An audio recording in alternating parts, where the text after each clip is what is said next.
بسم اللہ الرحمن الرحیم۔ ناظرین السلام علیکم، میں ہوں آپ کا میزبان ثابت شاکر۔ وفاقی دارالحکومت اسلام آباد سے کچھ تازہ ترین اطلاعات اور اہم خبریں آپ سے شیئر کرتے ہیں۔ سابق صدر پرویز مشرف صاحب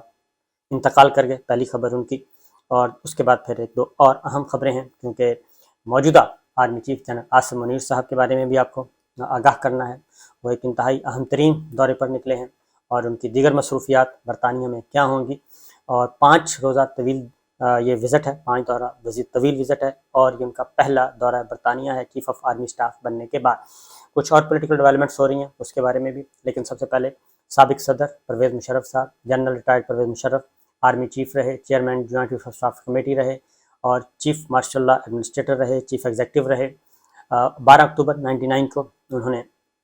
مارشل لا لگایا، بلکہ انہوں نے نہیں لگایا، وہ تو اس وقت جہاز میں تھے، سری لنکا کے وزٹ پہ تھے، واپس آ رہے تھے، اور جیسے ہی وہ سری لنکا سے انہوں نے فلائی کیا ہے، اس دوران میاں نواز شریف صاحب نے، اس وقت کے وزیر اعظم، انہوں نے آرمی چیف تبدیل کر دیا اور پرویز مشرف صاحب کو سیک کر دیا، اور ان کی جگہ پہ DGISI general Zia Uddin but, جو کہ انجینئرنگ کور کے تھے، ان کو آرمی چیف لگا دیا۔ اور اس کے بعد فوج نے اس فیصلے کو قبول نہیں کیا، اور پرویز مشرف صاحب، یہ پہلا موقع ہے کہ چیف آف آرمی سٹاف ملک میں نہیں، اور ان کی ملک کی عدم موجودگی میں ان کو سیک کیا گیا، برطرف کیا گیا تھا، اور ان کی عدم موجودگی میں ہی افواج پاکستان نے کنٹرول سنبھال لیا، امور مملکت سنبھال لیے، مارشل لا نافذ کر دیا، اور اس وقت کے وزیر اعظم نواز شریف صاحب اور دیگر جو رہنماؤں کو گرفتار کر لیا گیا تھا، ہاؤس اریسٹ کر دیا گیا تھا، اور پرویز مشرف صاحب کا طیارہ فضا میں ہی بلند ہوتا رہا۔ اور پلان یہی تھا، جو پلاننگ یہی کی گئی تھی کہ پرویز مشرف صاحب کو سیک کر کے، برطرف کر کے، اس کے بعد ضیاء الدین بٹ صاحب جو ہیں DGISI، وہ آرمی چیف بن جائیں گے، اور اس کے بعد جیسے ہی پرویز مشرف صاحب لینڈ کریں گے، ان کو حفاظتی تحویل میں لے لیا جائے گا، یعنی گرفتار کر لیا جائے گا، ہاؤس اریسٹ کر دیا جائے گا، اور فوج کا نظم و نسق جو ہے وہ نئے army chief Zia Uddin but صاحب سنبھال لیں گے۔ ان کو بیج ویج بھی لگا دیے گئے۔ بڑی دلچسپ صورتحال تھی اس دن 12 اکتوبر 99 کو، کیونکہ کارگل کے بعد اختلافات شروع ہو چکے تھے، کارگل کی جنگ کے بعد، اور جیسے ہی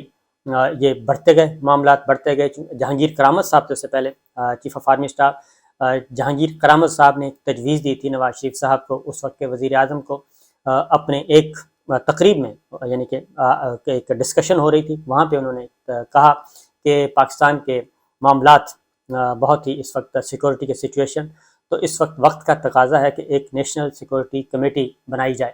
اور نیشنل سیکورٹی کمیٹی ایک ایسا فورم ہونا چاہیے جو لیگل ہو، کانسٹیٹیوشنل ہو، اور وہاں پہ بیٹھ کے تمام جو سیکورٹی امور ہیں اور پاکستان کی سلامتی سے متعلق وہاں پہ فیصلے ہونے چاہیے، ڈسکس ہونے چاہیے۔ نواز شریف صاحب نے اس کو سول سپریمیسی کے خلاف سمجھا، اور اس تجویز کو رد کر دیا، نہ صرف رد کر دیا بلکہ آرمی چیف جنرل جہانگیر کرامت کو بلایا گیا، اور انہیں کہا گیا کہ آپ اپنے عہدے سے مستعفی ہو جائیں۔ مطلب یہی تھا کہ یا تو مستعفی ہو جائیں، یا پھر آپ کو ڈی نوٹیفائی کر دیا جائے گا، نئے آرمی چیف لگا دیے جائیں گے۔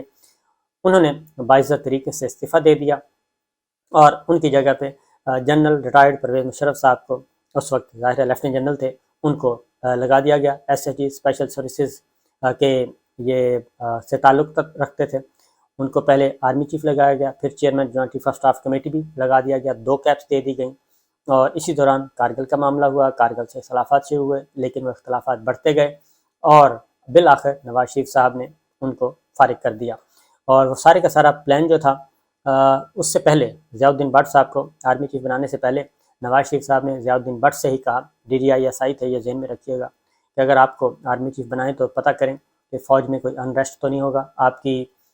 جو نامینیشن ہے آپ کو قبول کر لیا جائے گا، کوئی مزاحمت تو نہیں ہوگی۔ DGISI lieutenant general Zia Uddin but صاحب نے نیچے پوچھا اپنے معتمدین سے، اپنے ISI کے متعلقہ لوگوں سے، انہوں نے سب سے پہلے انہوں نے بتایا GHQ کہ جناب یہ کام ہونے لگا ہے، اور اس کا پوچھنے کا الٹا اثر ہوا، اور انہوں نے انفارم کر دیا کہ یہ نواز شریف صاحب پرائم منسٹر جو ہیں یہ فیصلہ لینے والے ہیں۔ اور ضیاء الدین بٹ صاحب کو کہا گیا کہ بالکل کسی قسم کا کوئی انریسٹ نہیں ہے، آپ جائیں اور جا کے اپنی منصب سنبھالیں۔ نوٹیفیکیشن ہو گیا، اور وہیں پہ بیج لگا دیے گئے، فوری طور پہ پاکستان ٹیلی ویژن کو بلایا گیا تھا۔ اس دن نواز شریف صاحب ملتان کے دورے پہ تھے، اور وہیں پہ یہ سارا کچھ فائنل کیا گیا، اور ملتان سے واپس آ کے انہوں نے یہ کام کر دیا، لیکن اس کے بعد ظاہر ہے معاملات کو فوج نے قبول نہیں کیا، اور اس کو نواز شریف صاحب کو الٹا یہ سارے کا سارا کھیل پڑ گیا، اور 12 اکتوبر 99 ہوا، پھر ہیلی کاپٹر ہوائی جہاز ہائی جیکنگ کا معاملہ ہوا، اور اس میں نواز شریف صاحب کو عمر قید کی سزا ہوئی، اور پھر ایک طویل داستان، اور اس کے بعد پھر NRO ہوا، پھر وہی نواز شریف صاحب واپس آ گئے، سرور پیلس، سعودی عرب، معاہدہ، اور سعد حریری یعنی کہ لبنان کے گارنٹرز، اور اس کے بعد سعودی عرب گارنٹر، اس طریقے سے سرور پیلس میں بھی آتا جاتا رہا ہوں جہاں پہ نواز شریف صاحب قیام پذیر تھے۔ بہرحال یہ ہوا، اس کے بعد 9/11 ہو گیا، 9/11 کے بعد پرویز مشرف صاحب مزید پاکستان امپورٹنٹ ہو گیا، اور اس وقت امریکن لیڈرشپ کی طرف سے ایک ٹیلی فون کال آتی ہے، اور پاکستان سے پوچھا جاتا ہے کہ آپ ہمارے ساتھ ہیں یا ہمارے دشمن ہیں، آپ اس جنگ میں ہمارے ساتھ ہیں تو ویل اینڈ گڈ، اگر نہیں ہے تو پھر ہم آپ کو پتھر کے زمانے میں لے جائیں گے، یعنی کہ افغانستان جیسا سلوک کیا جائے گا۔ اس وقت ہماری لیڈرشپ نے کوئی بہت زیادہ ریزسٹنس نہیں کی، کوئی گیو اینڈ ٹیک نہیں کی، کوئی بارگیننگ نہیں کی، اور غیر مشروع طور پہ دہشت گردی کے خلاف اس جنگ میں حصہ دار بنے، اور اس کے بعد جو معاملات ہوئے وہ آج تک ہم بھگت رہے ہیں۔ بہرحال پرویز مشرف صاحب کا یہ فیصلہ تھا، اس وقت کا جو فیصلہ تھا اس کے صورتحال کے مطابق، اور پرویز مشرف صاحب اس کو ڈیفینڈ بھی کرتے رہے، لیکن ہم یہ ضرور کہہ سکتے ہیں کہ یہ فیصلہ آپ کیلکولیشن کہہ سکتے ہیں کہ مس کیلکولیشن تھی یا نرم فیصلہ تھا، لیکن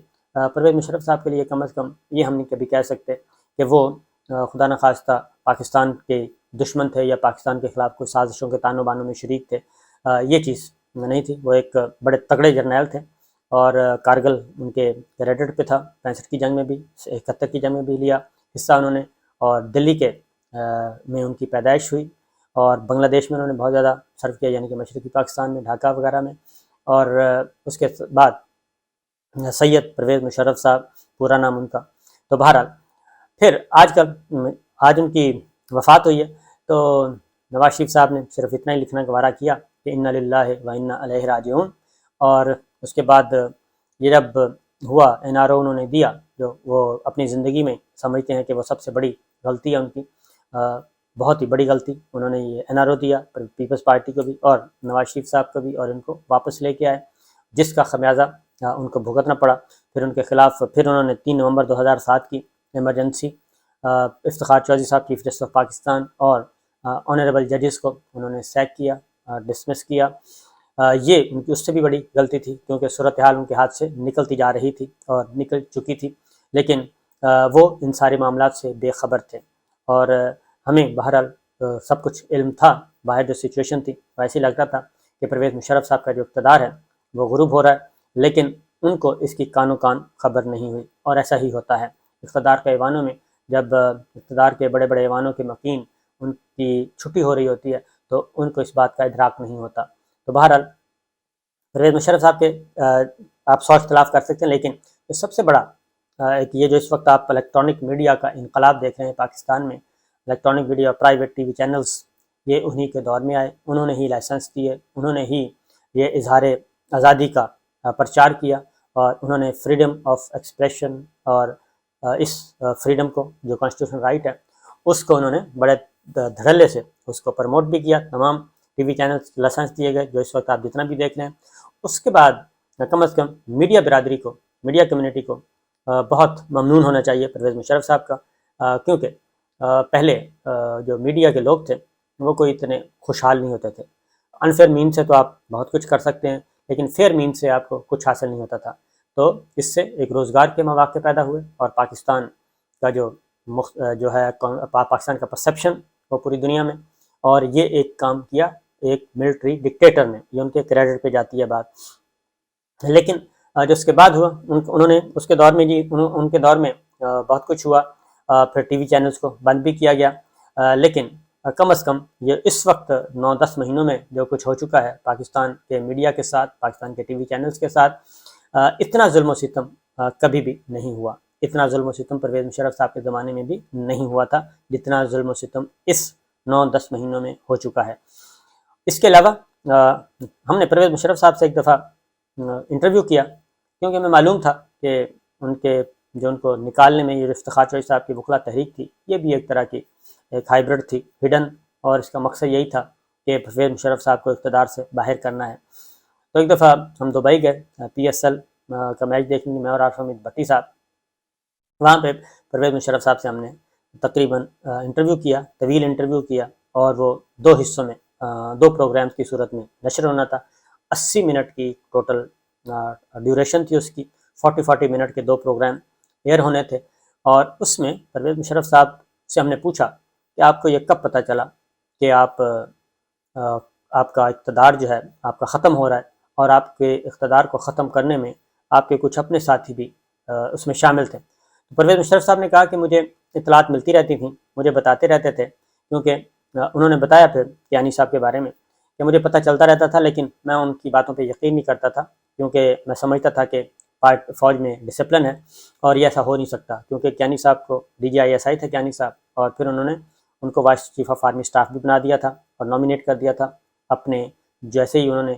وردی عہدہ چھوڑنا تھا تو کیانی صاحب نے آرمی چیف بننا تھا۔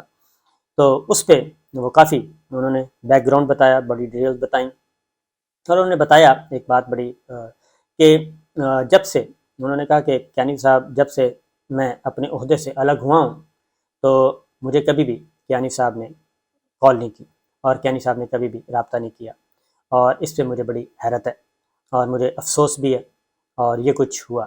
باقی اور بھی بہت کچھ انہوں نے بتایا اس ملاقات میں، یعنی کہ اس انٹرویو میں، ڈیٹیلز آن دا ریکارڈ بتائیں باتیں۔ لیکن یہ انٹرویو جب ایئر ہوا تو پہلی بریک تھی، پہلی بریک میں یہی سوال ہم نے پوچھا، یہی سوال پوچھا تھا۔ سوال بڑا سادہ تھا کہ جنرل صاحب آپ یہ بتائیے گا کہ جب آپ کو اقتدار سے نکالنے میں اس تانے بانے میں کون کون شامل تھا اور کیسے کیسے آپ کو پتہ چلا۔ یہ کہہ کے ہم نے بریک لی، اور بریک کے بعد پھر واپس آئے، تو پھر ہم واپس نہیں آئے، بلکہ اس کے بعد پھر کمرشلز آ گئے، اور کمرشلز کے بعد کچھ اور آ گیا، تو وہ انٹرویو رکوا دیا گیا تھا، اور وہ ابھی تک انٹرویو محفوظ ہے 2 حصوں میں، صرف 15 منٹ کا ابتدائی نوعیت کا وہ ایئر ہوا تھا، باقی نہیں ہو سکا تھا۔ یہ ہے حقیقت۔ تو بہت زیادہ ان پہ جی جان لیوا حملے 4 ہوئے، ان پہ سخت ترین قاتلانہ حملے ہوئے، اور وہ بال بچے ہر حملے میں۔ اور اس کے بعد پھر ان کے خلاف نواز شریف صاحب نے ان کا ٹرائل کیا، اور اسپیشل کورٹ بنی، اور آرٹیکل 6 3 نومبر 2007 کی ایمرجنسی ان پہ، اور پھر ان کو اسی مقدمے میں سزائے موت سنائی گئی، اور سزائے موت کے ساتھ اور بھی بہت کچھ لکھا گیا، اور کہ اگر ان کو وہ ڈیتھ بھی ہو جائے تو بھی ان کو قبر سے نکال کے۔ تو یہ ایک بہت ہی سخت ترین فیصلہ تھا، اور اس پہ تنقید بھی ہوئی، اور جسٹس سیٹھ جو ہیں وہ اس کے بعد ان کی وفات ہو گئی کرونا سے، تو کووڈ کی وجہ سے۔ تو پھر اس کو ایک اور عدالت نے، لاہور ہائی کورٹ نے اس آرڈر کو سسپینڈ کر دیا تھا، اور اس طریقے سے وہ آرڈر سسپینڈ ہے۔ معاملہ سپریم کورٹ میں پڑا ہے۔ پرویز مشرف صاحب سے لاکھ اختلافات کیے جا سکتے ہیں، وہ ڈکٹیٹر تھے، انہوں نے اقتدار پہ قبضہ کیا، سب کچھ کیا، لیکن ایک بات بڑی کلیئر ہے کہ ہم ان کو کبھی بھی یہ نہیں کہہ سکتے کہ انہوں نے کوئی وہ کیا پاکستان کے خلاف وہ کبھی گئے ہیں۔ ان کی ججمنٹ غلط ہو سکتی ہے، کیلکولیشن غلط ہو سکتی ہے، لیکن وہ ایک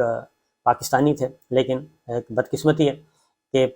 جب بھی آپ کی بیس اگر درست نہیں ہے تو پھر اس کی ساری عمر جو ہمارے ملٹری فوجی حکمران ہیں، یہ ساری عمر ان کو یہی مسئلہ رہتا ہے کہ وہ اپنے آپ کو لیجیٹیمائز کرواتے عمریں بیت جاتی ہیں، لیکن ان کو لیجیٹیمائٹ نہیں کیا جاتا، کیونکہ ایسا ممکن نہیں ہوتا۔ بے شک وہ ساری کے ساری انڈیمنٹی بھی لے لیتے ہیں، جو اقدامات فوجی اقدامات کیے جاتے ہیں ان کو آئینی کور بھی مل جاتا ہے، لیکن یہ پہلی دفعہ ہوا ہے کہ یہ سلسلہ پرویز مشرف صاحب پہلے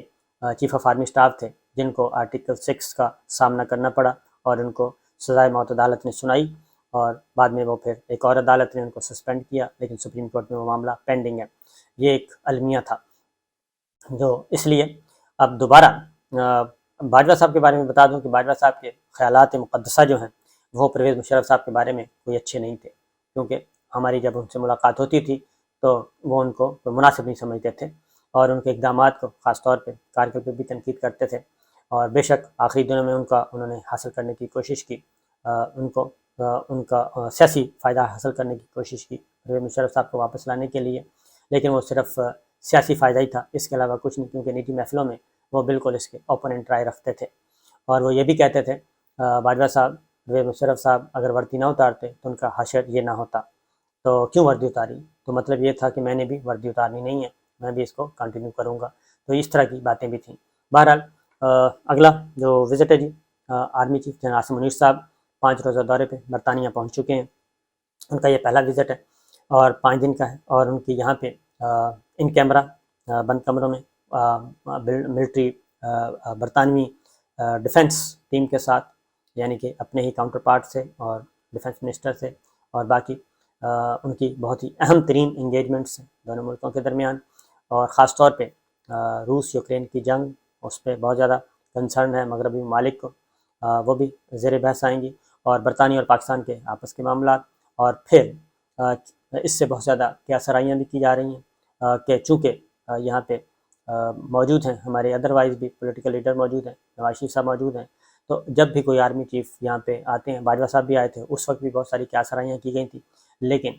میری اطلاع کے مطابق ابھی تک ایسی کوئی اطلاع کم از کم نہیں ہے کہ کوئی اس طرح کی بھی پولیٹیکل انگیجمنٹ بھی ان کی ہیں.